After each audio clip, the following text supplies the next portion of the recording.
It's as soon as we start wearing less clothes in the UK that we start to realize maybe I need to back off a little bit more, and I need to maybe drop the habit of snacking so late or eating dinner so late or having that takeout 2 or 3 times a week, whatever that looks like. As we move into this season, which is summertime, everybody's looking to see that difference in the way we look and the way we feel. 5 simple strategies that you can use to get in great shape. The mistake a lot of people make when it comes down to getting in shape is they cut carbs, they cut calories, they work out insane amounts, they do a load of cardio, but they don't even have that feedback loop of I'm going in the right direction. The 80-20 rule is perfect to apply. 80% of my foods are going to come from whole foods. People who strength train 2 to 3 times a week are 2 times more likely to maintain their weight loss results than somebody who doesn't. Anybody who struggles with getting steps in is trying to think about 2 things that you do on a daily basis that you could do whilst you're on a walk. We are huge advocates here at T2 Fit and always have been around longevity, sustainability, finding something that works for the long term. When you're doing something like that and people are saying to you, I don't know how you're doing that, that's when you know you're doing the right thing.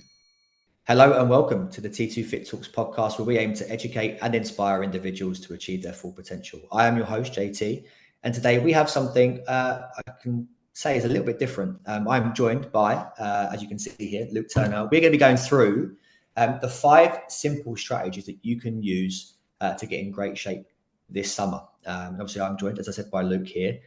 Things looking a little bit different, and I'm going to hand over to Luke just to kind of give you a little bit of an insight into why things look just the way they do this afternoon. So over to you, mate. Yeah, well, firstly, mate, thank you for tweaking the times and days, because we were meant to be doing this podcast tomorrow, but obviously a cool opportunity came up to come out here to Dubai, which has been something we've been looking at over the past 6 to 12 months. Came out here in February just to see what the fitness scene was saying, as it's been an opportunity I've always wanted to explore.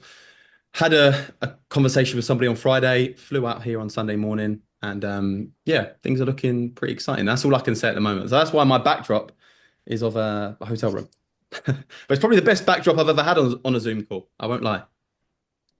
Yeah, I mean, you beat me. Are you in your bedroom? No, I promise you not. Well, look, let's dive into things. Obviously, exciting things there potentially to come, but we'll dive into this. So 5 simple strategies that you can use to get in great shape this summer. There's a few things there we want to unpack. The first thing, obviously, the 5 simple strategies and getting in great shape. And some of there is something that we'll come onto in just a second. But I guess the first thing that I'd like to ask you is, when we think about getting in great shape, whether it be summer or whatever, what is the core thing that really stands out when someone goes and makes that decision, or they're thinking about making a decision to go, I want to get in great shape. What do I do? What's the first thing that comes to mind for you? Yeah, I think the first thing is really getting clear on where you currently are as of today, because sometimes, 3 months might look very different for somebody else who's preparing to get into the shape of their life compared to your other friend who's looking to get in shape for their holiday in 3, 4, 5 months' time. So I think it's really important that you get clear on exactly where you are today. And what I mean by that is actually understanding where you currently are with body weight. Maybe it's a picture, maybe it's a belt size, maybe it's a dress size. And once you're clear on that, it's then identifying where it is you want to go and the time frame in which you have to get to that place.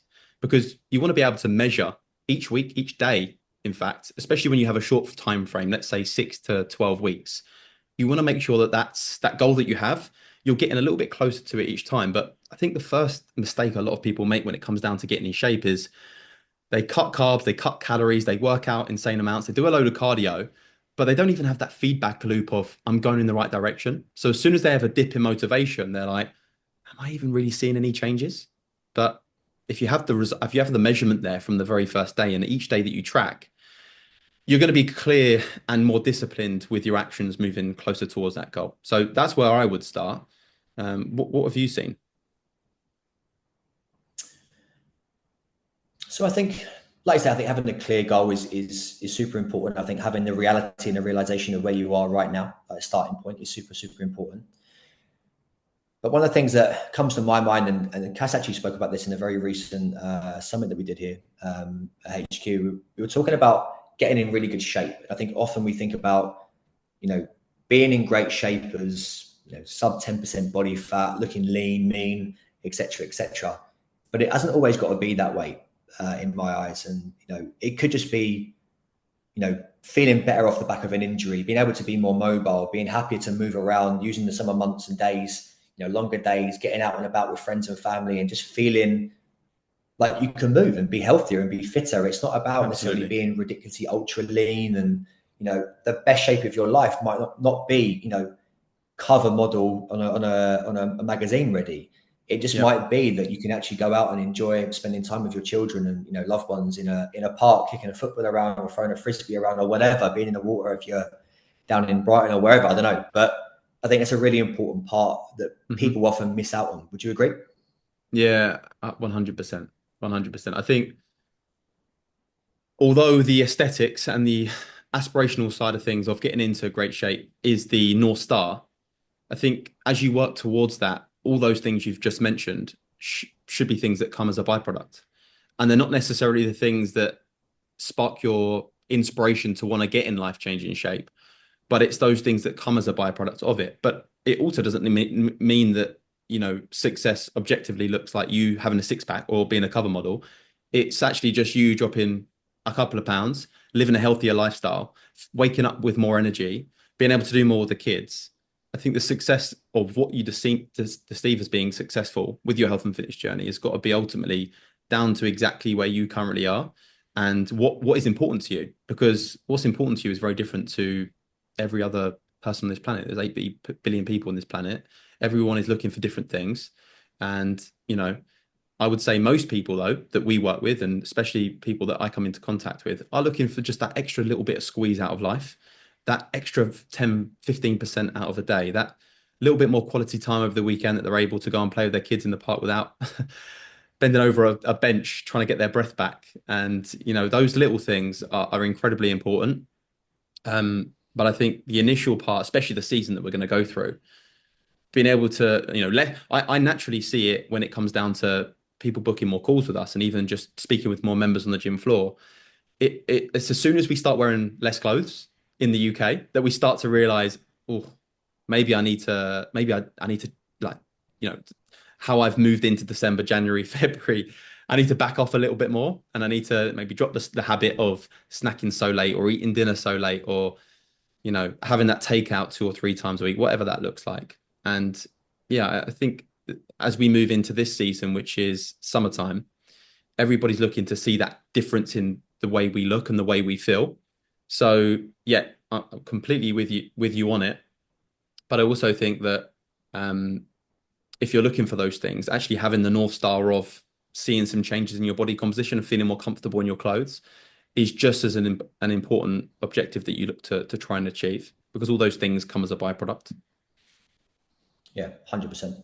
I think as long as it's something that really aligns with you and your values and your goals, and it's something that is truly there for you, and you're not chasing someone else's dream or someone else's goal or someone else's aesthetic, Yeah. then like I say, having that North Star there is great. But just understanding that North Star might just look a little bit different from person to person, and that's Mm. really okay. The journey might look very, very different.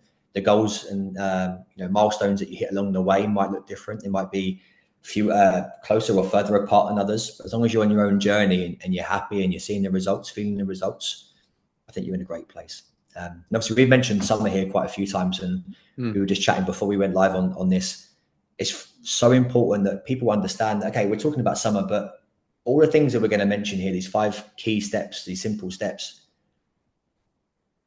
regardless whether we're in summer, winter, spring, autumn, whatever, they are things that you should be using as a backbone, the blueprint all year round, no matter who you are. They are Mm. the cornerstone, the simple strategies that you should always come back to. And there might be some things in the summer months that are a bit more prevalent, like you say, swimsuits, holidays. You might be attending more barbecues and that kind of stuff. But you could also say the same thing if you was at your birthday or your family's birthday parties, Christmas coming around the corner, which you'll be here in probably about 7 days' time. It seems that way anyway. Um, there are always going to be things that crop up, and applying these simple things we're going to have a look at today, no matter who you are and where you're at in the year, it's going to be super important. But it might just be a little bit key coming into the summer months. Yeah. But look, Yeah. we're going to jump into it. So the first thing here, we're going to look at the first. Obviously, it's on everyone's mind when we think about getting in great shape. Is nutrition, is food. It is again the cornerstone of this kind of stuff. So Mhm. one of the absolute non-negotiables has to be looking at good quality food, the simple ingredient stuff as much as you possibly can, prioritizing your protein. Yep. But I guess what I'd like you to fill the guys and girls on is a little bit more around the 80-20 rule. So it's something that we use here with all of our clients. It's super important that we understand how that works. So give us a little insight into that 80-20 rule. Yeah, absolutely. And to touch on your previous point as well, JT, with regards to like getting in shape, you make a really valuable point, which is it doesn't actually always need to be that time of the year where you get to April, May and go, I need to get in shape for summer. If you actually apply the 5 things that, by the way, everybody listening to this has probably heard of, it's just good to re-listen to it and hear it and go, yeah, you know what? I'm not doing that. I need to dial back in on that. It becomes something that you never need to circle back to every year because you kind of live that lifestyle. And everything we're going to share here is actually all sustainable for anybody to do year round. So if you were to maintain this for 12 months, who knows? You might be in the shape of your life and everything you've wanted is there. So that come next year, you're not going, how do I get in shape this year? You instead go, how do I just continue to maintain and live my life? And that's a much better lens to look at things through. So the 80-20 rule, and actually, if you get to that point, the 80-20 rule is perfect to apply because I guess as you get closer to a summertime, that 20% you can start to decrease a little bit more and bring that up to more 90-95% and only maybe 5% of the time that you're a little bit more lenient. Because I do think I think it's important to still enjoy the things that you do enjoy and what fulfills you, whether that's last night, prime example, I'm down JBR and I see a cheesecake factory. And I'm like, we don't have one of those in the UK. The last time I had one of those was in the US. I've got to go in and have it. I've got to go and have a cheesecake. You don't call yourself the Cheesecake Factory and you walk past and you can't go and have a bit of cheesecake. I've got a big sweet tooth. I'm not really too bothered about everything else, but anything sweet, chocolate, all that kind of stuff. So I had a red velvet cake. Oh, it was unbelievable. But the reality is, throughout the whole day, I ate clean, I ate well, I hydrated, I trained, I moved a lot. I did about 20,000 steps. So I could afford to have that treat. And maybe it was a little bit more than 20% granted of my daily calories, but it's essentially looking through the lens of going 80% of my foods are going to come from whole foods. So things that are naturally produced and aren't processed, and focusing on protein first and foremost. And I know the word protein gets thrown out there all the time, but if we do focus on that as the cornerstone of where we go when it comes to nutrition and we prioritize that, the chances of you wanting to binge out and eat rubbish is highly unlikely because protein not just doesn't just build and repair muscle, help you feel energized, but it actually reduces you feeling like you have more to eat. You feel satisfied with the food that you've consumed, and you won't naturally feel like you just want to go and eat more and more and more and more food, which is why when we eat fast food, all we want to do is eat more after an hour of that digesting into our bloodstream. So the 80-20 rule to me represents you having a structure and a ratio to be able to judge what you're going to eat and look to maintain something that is sustainable year round. I would honestly say that is a great way to look through a lens of being really on point 80%, both on a daily and a weekly basis, so that you can still enjoy the things that you feel satisfied, you feel fulfilled, whether that's you going out and enjoying some food with a family member, but then always coming back to that principle of 80% of the time I'm dialed in. So that's what it means to me. I guess 80-20 means different things to different people, but that's the kind of the principle that I see it through. Yeah, I think that the 80-20 rule is something that's tried and tested and works for a number of people that we work with. It's super powerful and it does allow you to have something that breeds results, but also allows you to be adhere to it as a longevity thing. So it's great, but, and there is a big but to this, I think often that 80-20 mix can sometimes be a bit skewed, and that 20 isn't always 20 and the 80 isn't always 80. The cheesecake is a prime example. Yeah, exactly. And that's one bit of cheesecake, but obviously calorie standpoint, relatively high, I would assume. But really truly understanding what a 20 is and what an 80 is going to be super important. Tracking and stuff can come into that, of course. But I guess you're in a prime example right now that a number of people listening to this will probably and hopefully find themselves in a situation very similar where they're away, they're traveling, they're in a place they don't really know that well, they're eating at different restaurants and stuff. Maybe tracking isn't something they can do or want to do. How do you navigate that? Like, so far you flew in on Sunday night, Monday morning, coming into there. Like, how have you navigated your nutrition so far, other than, of course, the cheesecake? Yeah, do you know what? I know this might sound hard to believe, but I genuinely do enjoy eating good food. So it doesn't ever feel like a chore for me to go and source good food. What I will say though is different types of trips, I will act differently. If I'm away with my family and I'm on a week's holiday where I'm chilling, I typically won't be following the 80/20 rule. I'll be a lot more lenient. There'll be chips around. There'll be other things that I wouldn't normally necessarily have. Something that's a bit more saucy. I might be having an extra 1,000, 2,000 calories a day, and that's totally cool. When I'm on a trip like this, which recently over the past 12 months I've been doing more frequently, I've had to stay more dialed in. Otherwise, 100 days of my year I'll be eating rubbish. And you'll know is when you do eat rubbish, it then becomes something that you don't necessarily look forward to having. You don't crave for that food because you have it so regularly. But for me, coming to Dubai, especially a place like this where everybody is very health conscious and it's easily accessible. I love the fact when I come here that, I went to a Waitrose and they have this counter with all these different superfoods and salads, and they make actually taste healthy food taste really, really good. So that makes it super easy.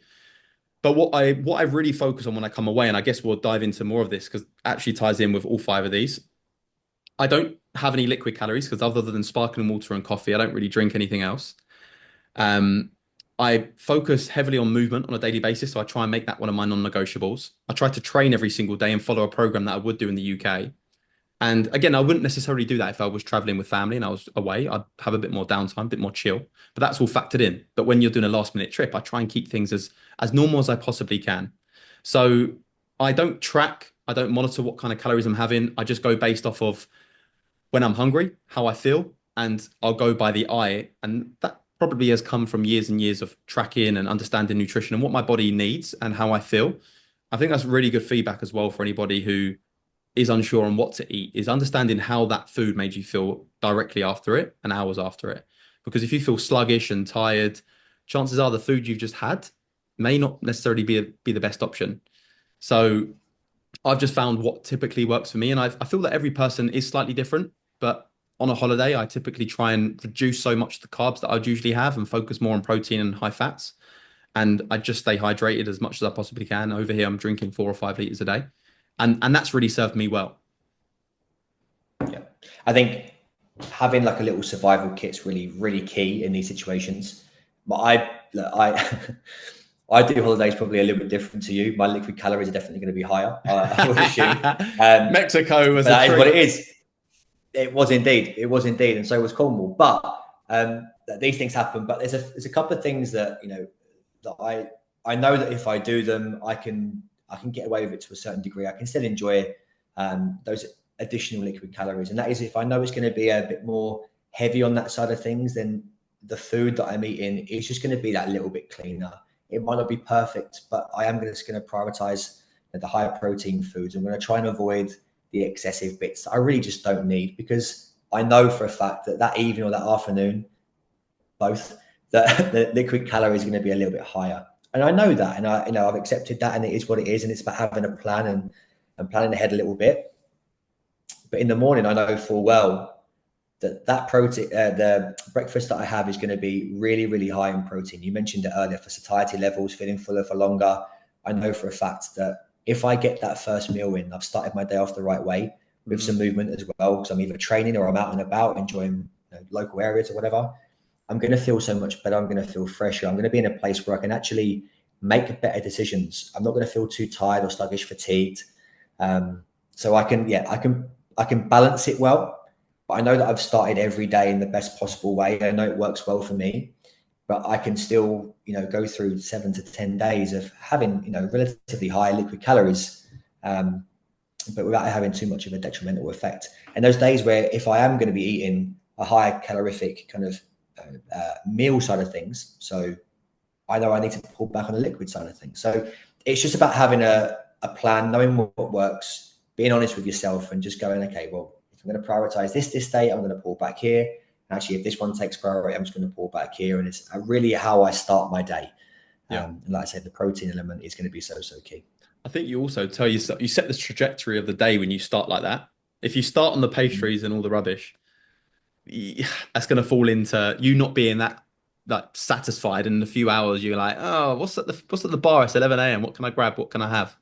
But also, Yeah. like you mentioned, depends on where you're at, and if it's the one holiday you have of the year and you want to let your hair down, it ain't gonna be the end of the world. But if you're coming back to the first point that we made, which is getting ready for summer, I think in that regard, if you're looking at a 6, 12, 16 week program where you're actually getting dialed in and on point, those things you got to try and remove and drop back. I actually read a really interesting study that said 100% of people who are overweight are on average consuming 300 to 500 calories per day in just liquid, which if you look at it, it's the equivalent of about a meal.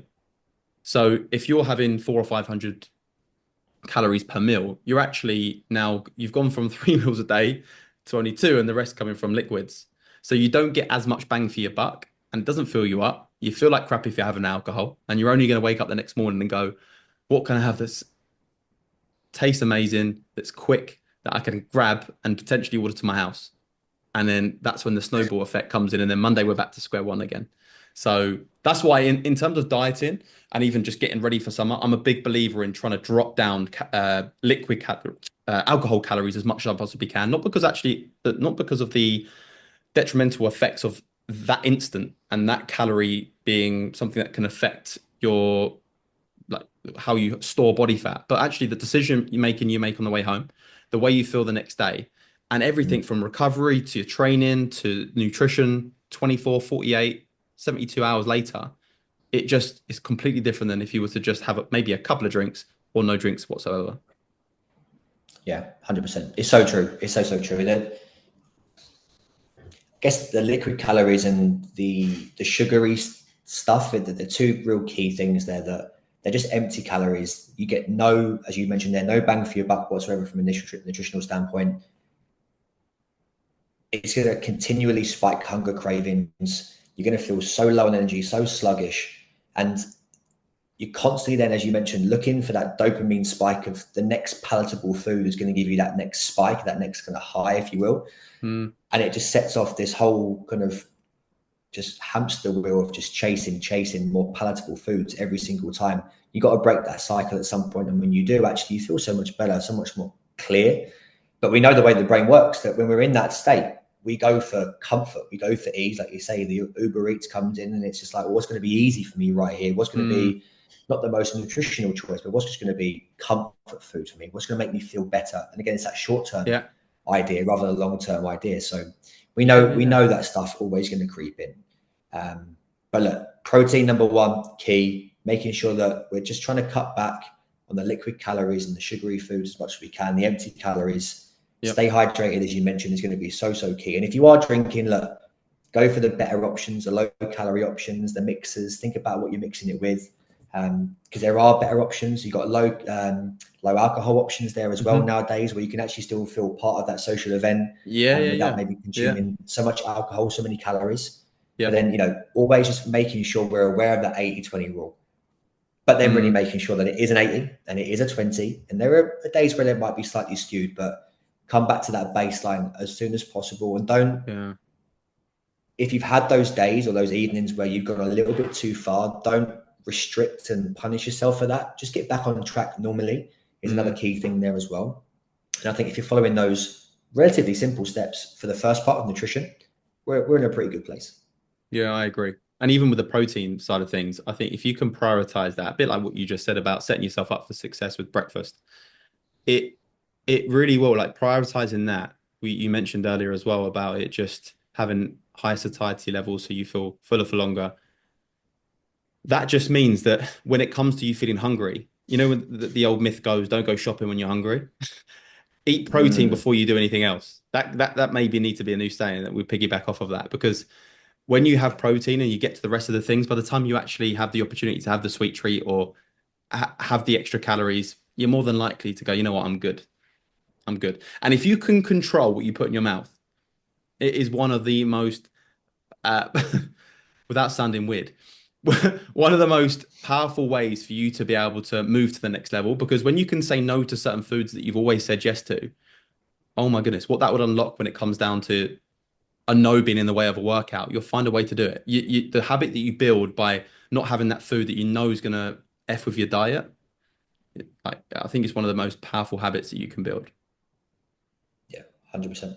Completely agree. Completely agree. We're going to move on to number two. I'm going to say two and three. We can kind of quite happily kind of almost link these two together, although they are different things. Yep. Number two, strength training. Okay, Hmm. now strength training, or at least let's say training in general, and trying to maintain ideally 3 to 4 times a week. Now, again, if we look at holidays, that might look a little bit different. The Hmm. surroundings that you're in, the gyms might be a little bit different. You might not quite have the equipment, let's say, but let's say we're back in the UK, it's just summer or whatever time of year, making sure we have that backbone of those 3 to 4 strength sessions every single week is going to be so, so key. And we know how important that is just for consistency, but also for building muscle. Obviously, if we then piggyback off the fact of nutrition, keeping the protein there, all that kind of stuff, we want to feel strong, we want to feel healthy, and including that strength, those strength sessions every single week is 100% the backbone of what we should be doing. Yeah. Yeah, 1,000,000%. It's funny because when I think back to that 12 years ago when I first got into the industry, if you had asked somebody what they needed to do to get in shape for their holiday, it would have been 1 or 2 strength sessions a week, but focus on HIIT. That would have been the strategy. And I'm so pleased that now moving into the next season of advice, and I think with podcasts and other professionals able to put their advice out there, it's really helped with people being more educated around what they need to do. And another stat that I was looking at is that people who strength train 2 to 3 times a week are 2 times more likely to maintain their weight loss results than somebody who doesn't. So if that isn't an incentive to go and lift weights, I don't know what is, because we always want to get to a place of where we're happy with how we look and feel, but we also want to know that we can maintain that. And strength training will do just that, but not just the way we physically look, but the way we physically feel, the other benefits that come from strength training. And just recently, actually, a really good friend of mine, Jack, he got in touch about 4 weeks ago about coming in and getting in shape. And I was like, yeah, no problem. Meet me at the gym 6 a.m., 4 times a week. And he's now doing the sessions that I'm doing. And it's always funny because whenever I speak to people who are looking to join, one of the questions they ask is, how are things tailored to me if somebody's looking to gain muscle and somebody's looking to drop body fat? Like I'm looking to lose weight. This person might be looking to do something slightly different. The principles are all the same. It's nutrition that gets slightly tailored to the individual and what their goals are, and maybe the daily expenditure of what they do. But ultimately, the foundation is there in terms of strength training. I've maintained my weight, done the exact same workouts as Jack, but in 4 weeks, Jack's lost 8 kilos. Why? Because he's changed his lifestyle and also increased his expenditure and lifted weights, which means that he's going to maintain more muscle mass or increase muscle mass whilst decreasing body fat. So it is the single best way to improve strength and cardiovascular fitness. Because if you're new to training or only a few months in, you're going to get the cardiovascular benefits from lifting weights. Because unless you're resting for 5, 6 minutes around, you're going to get all those same benefits from it. So for me, strength training is a foundation. And what makes me most pleased is that anybody who comes to talk to us or anyone who's working with us knows the benefits of strength training. Nobody comes to me and goes, I need to do more cardio. So I love the fact that there's more information being pushed out around strength training, because especially demographics around the 40 to 60 mark, they're most aware of it. They're most conscious of that. I'm like, I've come back from surgery. I've got a back injury. I've got knee problems. Those are the things that we need to start to rebuild. And that starts with the right strength training protocols and the right plan to get you there. So I think when it comes to strength training, what can feel most overwhelming if you don't have a plan, if you don't have anyone there to show you what to do. So it's important that you either seek advice from a coach or get a program online that actually gives you the ability to go in with confidence and execute. But what I would say is anyone watching this who hasn't worked with a coach before, one of the best investments that you can make this year is working with a coach for, let's say, 10 sessions, 12 weeks. Give yourself the time and whatever you can commit to actually learn how that coach thinks about training, exercise mechanics, reps, sets, rest periods. And that should give you enough to get the ball rolling and actually build some momentum towards some real long lasting changes with your strength sessions and as a byproduct, your body composition.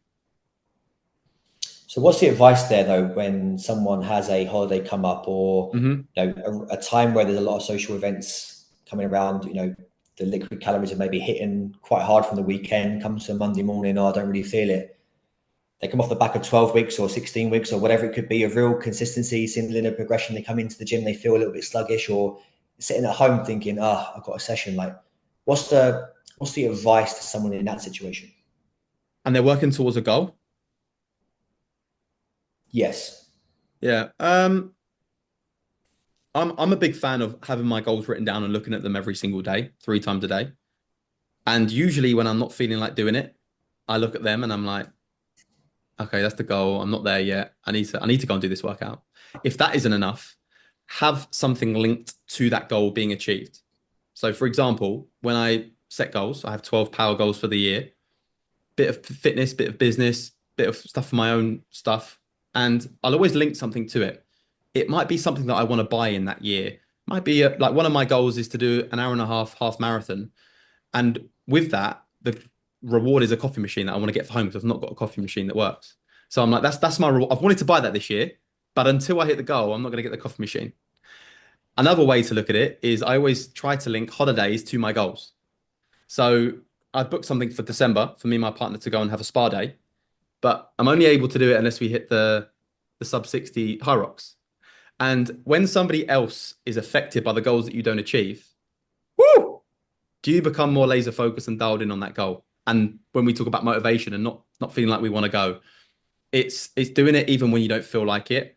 But with the caveat, if you are aware enough of how your body feels, when it comes down to you having a heavier weekend, or maybe not fueling yourself right, or potentially having a bad night's sleep, maybe you've got some kids that are keeping you up at night, and you're off a little bit. I do think it's important that you listen to how you feel and how you're thinking when it comes to your intention for that workout. The main thing is getting up, lacing up your shoes, and getting there. Then it's about being a bit like once you got there, you do a set, you're going to be good. Just do a set, you'll be fine. But it's how you move with intention with that session. Maybe you need to back off the weight a little bit. Maybe you need to take it to 2 sets rather than three, because the last thing you want to do is hurt yourself when you really feel like you should have recovered a little bit more. So I don't think you should skip the workout completely. I just think you should go in with a different intention in the workout that you're going into. And the more experience that you have with training, the more you're going to be aware of how your body feels. So if you're like, you know what, I haven't slept too well over the weekend. I caned it a little bit on Saturday night. I've had some crap food, waking up Monday morning. If you just hit a PB last week on your deadlift and you hit 100 kilos, probably best not to try and start pushing towards that the first session that you do Monday morning, half an hour before you woke up. Then you're moving into the session trying to hit a PB. It's just being understanding that you need to listen to your body. But the main skill you're building and the main muscle you're building is you going into the gym and keeping to the promise that you make yourself. Yeah, 100%. For me, it's a couple of things here, and you've hit now on the head. It's having a plan B, but it's making sure that you are still there. It's about making sure that it's consistency, not perfection. We've mentioned this a number of times in various avenues. And it sounds so simple, but it's just so important, and it's often overlooked. Everyone, I think, especially let's say you are working towards a goal, you come off the back of a really good spell of consistency, and numbers are going up and whatever, and you get to that weekend or that Monday morning, you feel a little bit on the ropey side, you don't really feel it or whatever. You need to show up. You need to show up, but understand that that workout can still look a little bit different. The intent behind it can be a little bit different, but it can still be progressive to a certain degree. It might not be PR or PB setting numbers, but there's still going to be a foundation of movement that you're going to be setting there. It's going to be, again, upholding a standard for yourself, making sure that you're accountable to something. Plan Bs, Plan Cs, Plan Ds are actually really still okay, as long as there is a plan, as long as you show up and you hold yourself accountable to that stuff. The amount of times I've had to tweak or change a workout, but I've still got the workout in. That's the main thing. I've still turned up. I've still got something done. It might even be that I've got a full body session on a Monday for what I'm thinking about our program here. It might be actually, do you know what? I'm in the best place to do that right now. But my plan B could be, well, the kids are off school. We're going to go and take the kids out. We're going to get some kind of movement in. And there'll be steps, or we're going to go and play tennis. It could be something completely different. But then I also know that I can then still get that Monday, that Tuesday in. So Monday now moves to Tuesday. I've got my plan B option. I'm going to spend some time with the kids, get outside, some fresh air, a bit of sunlight. And it's just something else. It's the ability to be able to move things around a little bit, but still have an outcome, still be moving that needle forward a little bit. Even if it doesn't necessarily feel like the needle's moving forward, the fact that you've made that amendment, that you've showed up and you've done something, is going to be way more beneficial than just kind of sacking that Monday session off and actually feeling pretty rubbish off the back of that. Because although you might really want to, stop and I'm not going to do that right now, your later self will thank you for it for sure. Mm, yeah, 1,000,000%. Because the last thing you want to do as well is disrupt momentum. Like if you've been on a flow for 4, 5, 6 weeks, the last thing you want to do is and it can be as simple as not going to that workout, which then leads into the whole week being disrupted, to then grabbing a drink on the Friday, maybe the Thursday, having a takeaway, saying yes to the dinner out on the weekend when you said you weren't gonna. It always starts with one thing that happens, and then it just like a domino effect. Before you know it, you're a week down the line going, "Ah, I've got to start again." We are all incredibly good at creating a narrative that suits us, and Yeah, we can, when we want to, we can justify pretty much anything. Like, oh, that'll be all right. Oh no, I missed this workout, so oh no, but it'll be fine because I'll have this week as a deload week or an off week, and I'll do this, and oh, I'll start again next Monday, or I'll push this back to Friday. And like you say, when you open that door, it can be, not always, but it can just be a little bit of a slippery slope. And I think it's important that even if it's not perfect, you are consistent with something that is going to just hold you accountable and keep you moving forward. yeah, My wife all the time is saying to me like, why won't you just like give yourself a rest? Like, why is it so important you hit this workout? Like, just don't do it, or like, move it to another day. I was like, because I've said to myself I'm gonna, yeah, and I know that if I open that door a little bit to just going, oh, it'll be all right, or saying no, I know that that door will then just get a little bit wider every single time, and I know that I will easily justify missing session 2, missing session 3. I'll spend a bit longer on the guitar. I won't go and do that run that I know I need to go and do, whatever it could be. I yeah. know as soon as that door opens a little bit, that wind's going to blow it straight open. So true. It's caught me many times. It still catches me now. It still Yeah. catches me now. That little devil on the shoulder that's like, just stay here. Just stay. It's all good. It's comfy in here. Like yesterday, I was meant to meet a friend. He couldn't end up doing last night. So I had to move my sessions. I met him this morning for a workout and I did my run yesterday.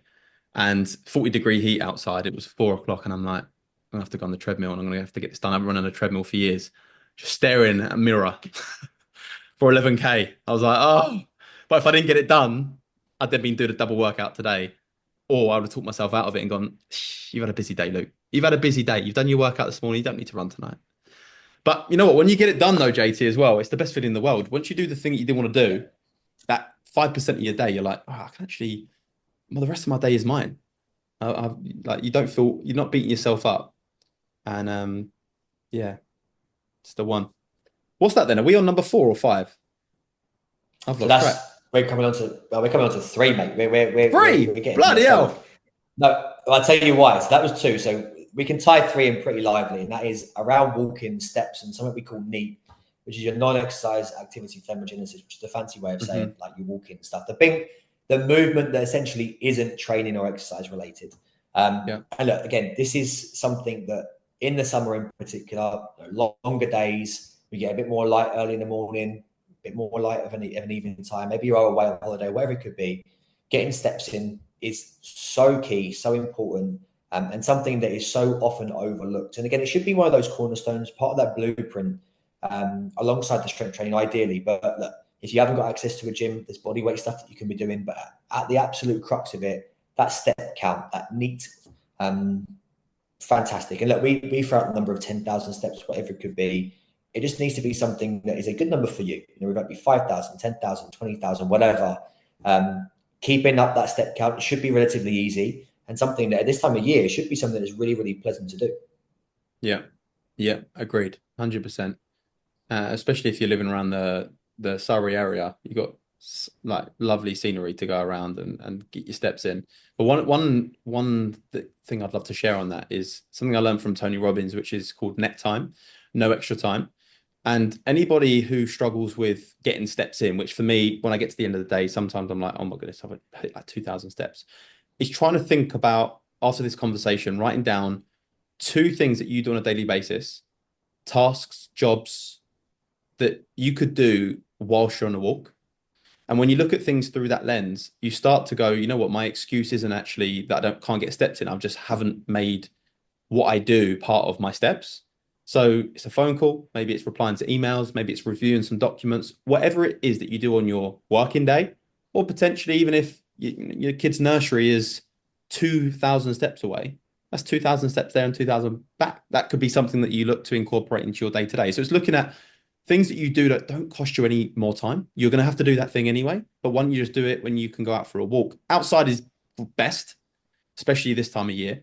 But even if you've got like a treadmill at home that you can just jump on and take a Zoom call, take a phone call, unless it's obviously something that needs to be a bit more professional. But I do that all the time. Like if I'm replying to messages, if I'm replying to some emails, I'm usually doing it when I'm on the move because I'm getting both in. I'm getting responses up. And I'm also able to get my steps in too. Yeah, 100%. Well, one of the big things here for me, and like just running around the aerodrome and things like that, is so great to see more families out and about in the summer months. And kids learn from what we do. Like say, walking to and from school rather than driving. We need to go and Yeah. get something from the shop. Like go as a family, or grab the kid and go. Like just walk, move, enjoy that kind of stuff. And now is just the perfect time to do it. We should be outside within reason as much as possible. So kids learn from what we do, set habits, set intentions for them as well as us. That park that you've always been saying about, oh, we'll go to when the weather's nice, like, Mm, go and do it, go and see something, go and experience something new. I think it's super important. um, Holidays, getting out and about, seeing different places, so key. Just trying not to, just trying to find that mix between, I'm going to be sat probably on my backside in the sun lounger for a little bit of time here or wherever, but I'm going to get out and move maybe first thing in the morning. If we're at work and we feel tired, we feel sluggish, we're cooped up indoors, I challenge anyone to do even a 5-10 minute brisk walk outside in some sunshine and come back and feel as though you have less energy. I guarantee it will ramp you right up. You'll yeah. come back in feeling fresher, and work quality will go through the roof. But also, it's a very social time of year. That meeting that you might have in a pub with a friend, let's meet and go for a walk somewhere. Like we Mm. can chill, we can chat, we can move rather than just kind of being sat down, eating a burger, drinking 3 pints of Guinness. And I say that from a personal standpoint. But look, get Yeah, it's out very and true. move, get out and move. And look, we often get caught, I think, in a really small world, and there's a real massive world out there. Like even just little things like my wife and I over the weekend, it was our anniversary. We went to a pub that we hadn't been to, actually really not that far away from where we work, but it was on a lake. It was lovely. So yeah, okay, we had a drink and something to eat, but it was like, well, let's go and explore this place a little bit. So we were on foot around this lake, and it was stunning. There was an extra 30-40 minutes out of your day, but something that makes you feel so much better. Yeah. Yeah, 1,000,000%. And the benefits from that too, not just mentally, but physically, recovery. Um, just it's great on so many different levels. Yeah, 100%. 100%. Well, look, coming to the next one. So we're looking at four. So this is going to be sleep recovery. I'm going to tie in the kind of the idea of managing stress around this as well. And look, this is a very complex subject, I think, and we could spend hours on just this one alone, I know. But Yeah. look, I think ultimately, when it comes into sleep, there's a number of things we need to have a look at. But number one, again, comes into that word consistency. Hmm. Sleep patterns, especially this time of year, need to be consistent. Evens are getting staying lighter, so it's really important that we're looking after our bedrooms and the kind of light that we're in, how late we're staying up, how what time our last meal is, drinks, Yeah. caffeine. There's a whole number of things that we could start to dive into here. But at number one, it should just be making sure whatever you're doing, you're trying to do it regularly. You have a really consistent bedtime and a consistent wake up time. And I think for a lot of people, if we did just that and tried to figure out how we could do that, sleep quality would be a lot better. Therefore, recovery would be a lot better. And we would attack every single day with a lot more clarity, feeling less tired, less fatigued, less drained. And that would help our stress levels out straight away. So that consistency of sleep time and wake time would be my Mm. number one. Yeah, I'm with you on that too. I used to be terrible for that. I'd go to bed at different times, wake up at different times, and my body just never found where it needed to be. And naturally, I'd wake up at certain times and then I'd go back to sleep and snooze because not snooze, sorry. I'd go back to sleep so I realized I'm up too early and my alarm's going to go off. Then I'd end up snoozing, and you know that was a real bad habit. I've only just nailed that recently. About the last 6 months, I've been really focusing on getting into bed for 9, getting up at 4:15. That's like my routine. And when you find a routine, you end up finding some real flow. And I think what's also important when it comes down to sleep and recovery, more specifically sleep, I guess, which ties into the recovery element, is focusing on what you can control. I had a conversation with somebody who recently joined, and she said, like, is it a problem that I'm having to wake up 3 times a night to feed my little one? And I was like, absolutely not. Like, what's the alternative? And she's like, oh, well, yeah, like we don't really want to go down that route where we have to get up and do a bottle and what have you. And I was like, well, listen, if that's the route you want to go down, all you can do is focus on what you can control. Try and go to bed at the same time. Try and wake up at the same time. If you're going to have some incremental breaks, kid needs feeding. What are you going to do? You got to focus on what you can control. What you can control as well is what you eat on a daily basis, how you move on a daily basis, and all those things as a byproduct. You're probably going to do the same thing as you usually do in a night, but you're going to sleep deeper. You're going to feel more energized when you wake up. You would be hydrating, hopefully, more effectively, and you would be eating better, cleaner, probably more food than what you currently are consuming, which is all going to fundamentally come into you sleeping better and waking up more energized, especially when you've got like little kids. That's sometimes one of the most challenging parts of trying to get good quality sleep. But you've got to focus on what you can control. And I think the stuff like your last meal in the evening, incredibly important. What really woke me up to that, because I've grown up where I've always eaten quite late. In my house, it was always, we always eat together at like 8, 9 p.m., maybe even later sometimes. Me and my sister would always be out doing sports or coming in from football. Sometimes I'd be eating at like 10:30, getting back in from football. So I've always been used to eating late at night, which has kind of carried over into my life where me and my partner would sit down at 8, 9 o'clock, and then I'm going to bed at 9:30, 10. So what I've really tried to do off the back of a podcast I watched of Brian Johnson, inspired off your video the other day, Mm. he spoke about how his main focus is to drive his resting heart rate down as low as possible. And he finishes his last meal at, I want to say, 11 o'clock in the morning. Something wild like that. I don't do that. But I'm trying to make a conscious effort to have food around 5, 6 p.m. as my dinner, get into bed for 9. And I've seen a massive difference in the quality of my sleep, because it's all well and good going to bed and having 7, 8 hours a night.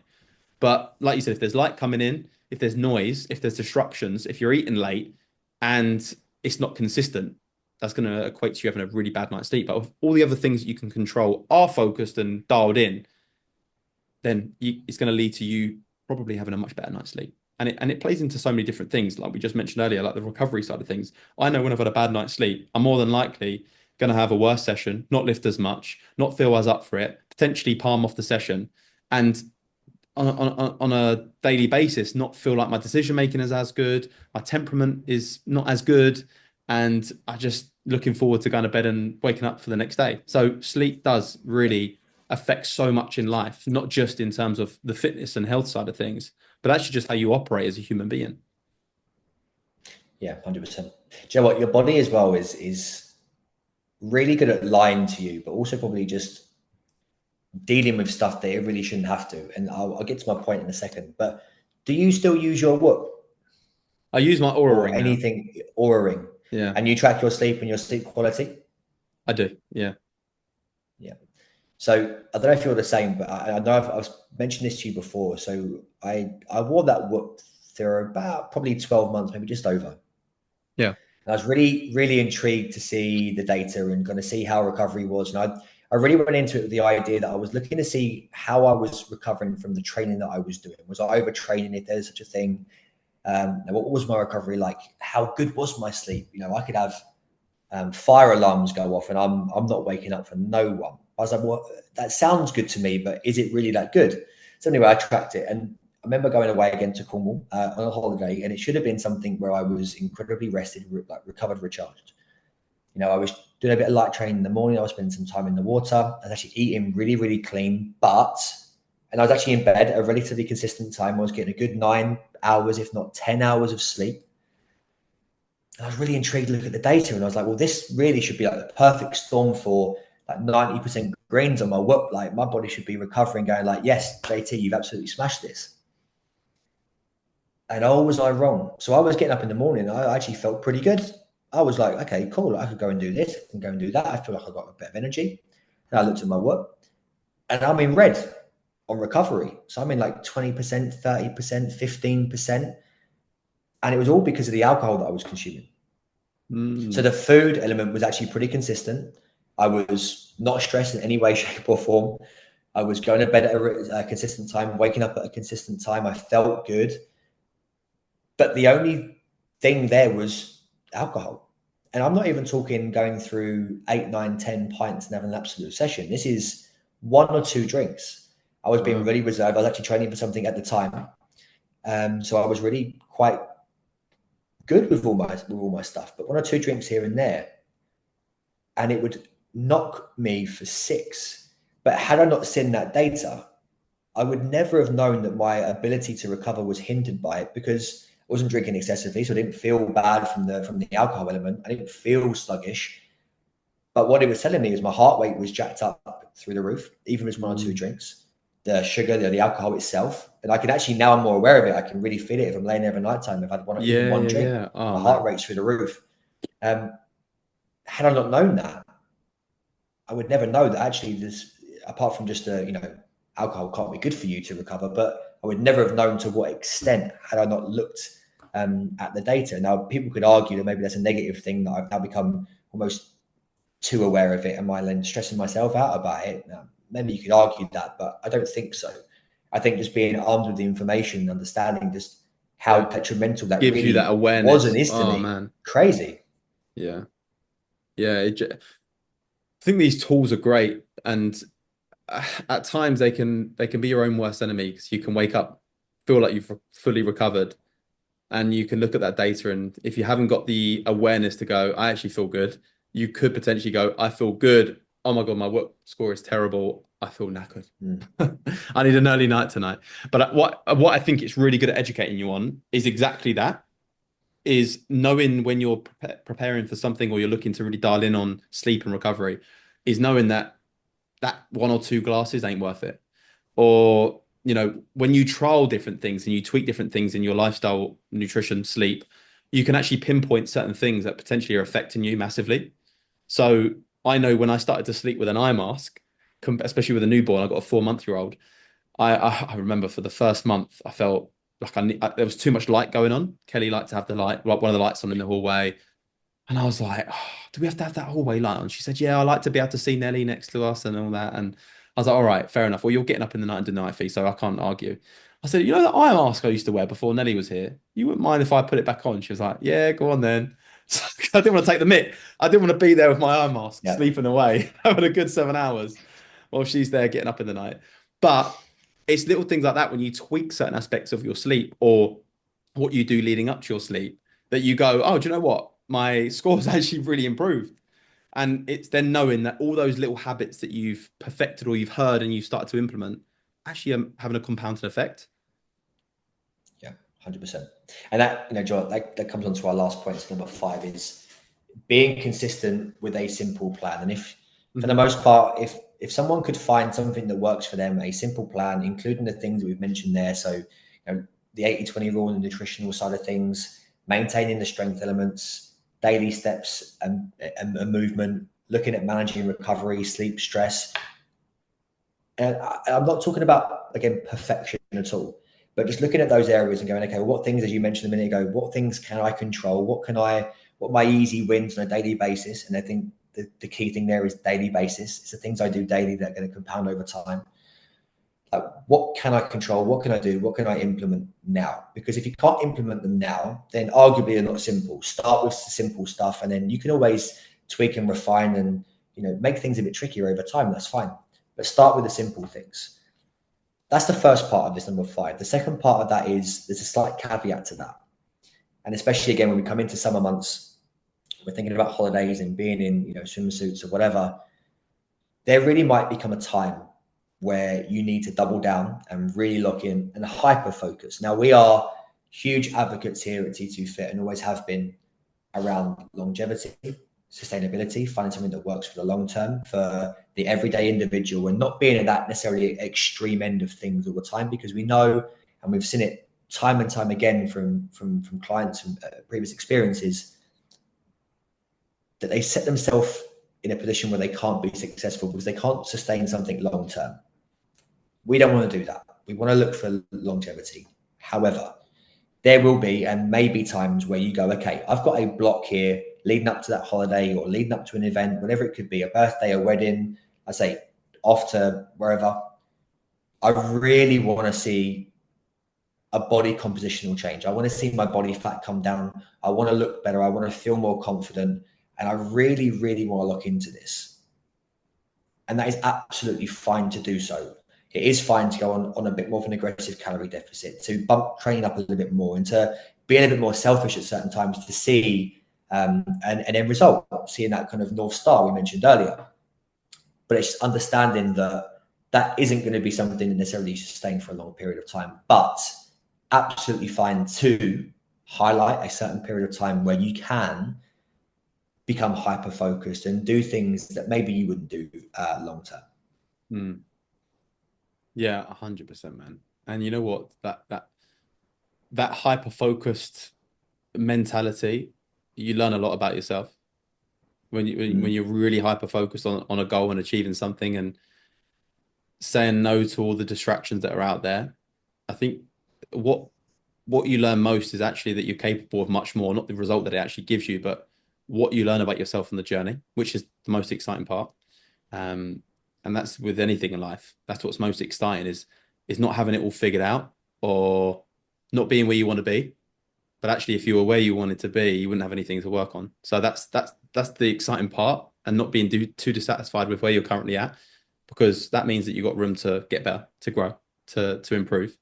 And I think we should be in constant pursuit of that. Yeah, 100%. When I think about body compositional changes or working towards an event or whatever it may be, these time frames are really, really powerful. And the time frame thing I mean is like this hyper focus period of time.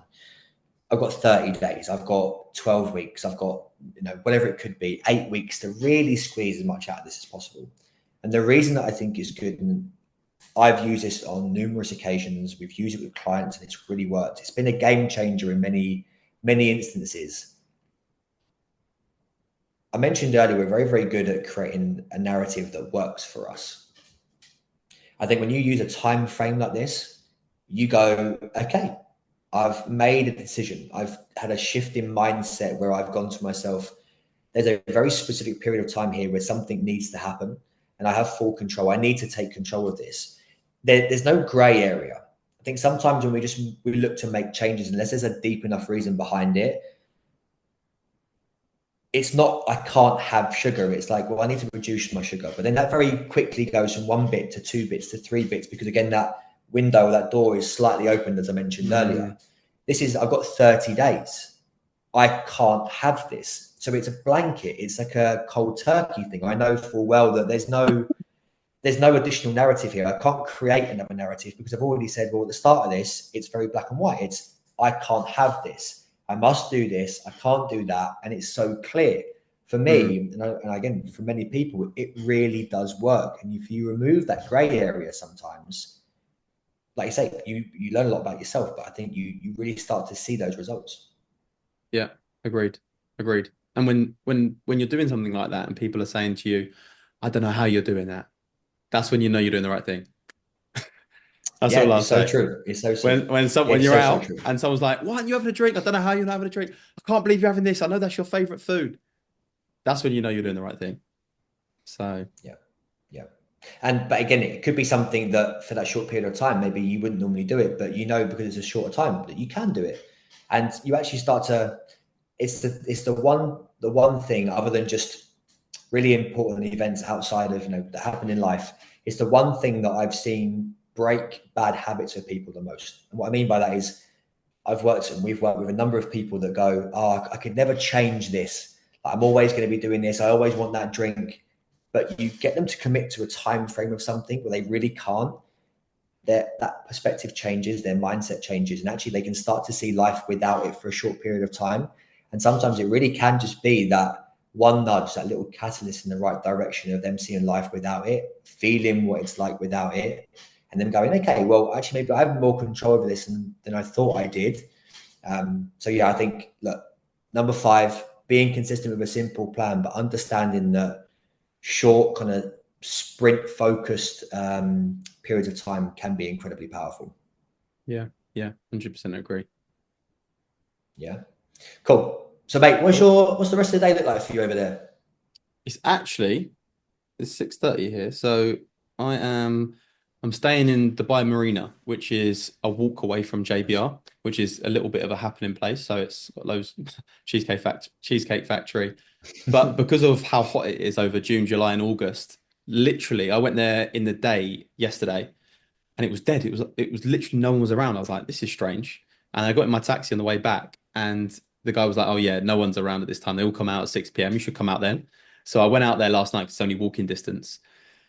And it was buzzing. The restaurants, things going on. There's the beach. People are coming off of that. So I'll just have a walk down there. It's about 20 minutes and then get my steps in Nice. and then get some Nice. decent grub and then up and out tomorrow morning, get my flight. So yeah. Very nice. Well, love it. Enjoy it. And thank you very much Thank for you, your time, man. mate. I really appreciate that. Appreciate your time. Thank you. Hopefully this has been valuable No for worries. anyone watching and listening. Fingers crossed. So there you go, ladies and gents. There you have it. 5 simple things to help you out this summer, get in the best shape of your life. Like it, subscribe it, share it with your friends. Do what you'd normally do. And we'll see you again very, very soon.